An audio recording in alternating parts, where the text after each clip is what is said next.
pick in the 2011 NFL Draft, Cam Newton. With pick number 36, Colin Kaepernick.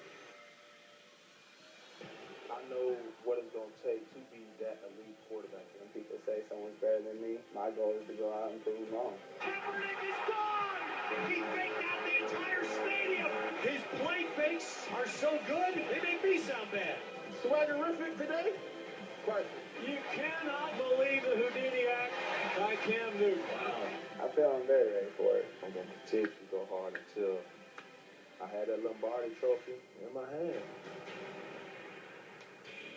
Cam, this is Cap. Cap, this is Cam. As Cam Newton and the Carolina Panthers take on Colin Kaepernick and the San Francisco 49ers Sunday, and suddenly a huge game between the two. As Carolina now just one game out of the division lead in the NFC South, and San Francisco is getting players back and looking to stay within one game of the Seattle Seahawks for the division lead in the NFC West. If you want to talk about read option quarterbacks and prototypes, these two might just be, if you had to build them from Central Casting, big, strong, athletic guys that can do things with their arms as well as their legs. So we are going to break it down, Cam Newton versus Colin Kaepernick, based on these 5 categories. Let's start with arm strength. Mark, where do you give the check? Well, I'm going to go right here to Colin Kaepernick with arm strength, simply because that guy was a high school pitcher that threw it 94-plus miles an hour in high school. I mean, he has got an absolute hose. Both these guys can spin it. Don't get me wrong. But when you're just talking about flat out throwing a seam route down the middle of the football field, I'm going to go Colin Kaepernick a little bit more than I will Cam Newton. Both of them can do it, but 94-mile-an-hour fastball in high school, I got to lean towards Kaepernick. When you can fall back on that one, it does give you a little bit of an edge. Right. So we give the check to Kaepernick on arm strength. AP, what about accuracy? I thought Cam Newton's been an outstanding job this year, but I'm going to go with Kaepernick as well on this one. You're talking about a guy who I think, for the most part this year, especially when they got away from that passing the ball and throwing the ball 40 times, you're talking about a guy going through his progressions. Pretty simple as far as the routes that are being ran, nothing complex in the scheme and the system that they're running. I think he's made a tremendous stride in improvements on his accuracy throughout the season so far.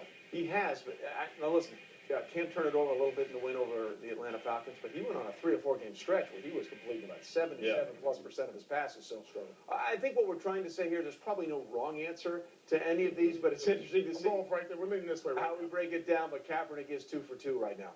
In the pocket, passing presence. Who do we like? I'm going to go with Cam Newton based upon what you've said, the way he's played the last 3 or 4 weeks. Now, last week wasn't as good, but he is 6'5".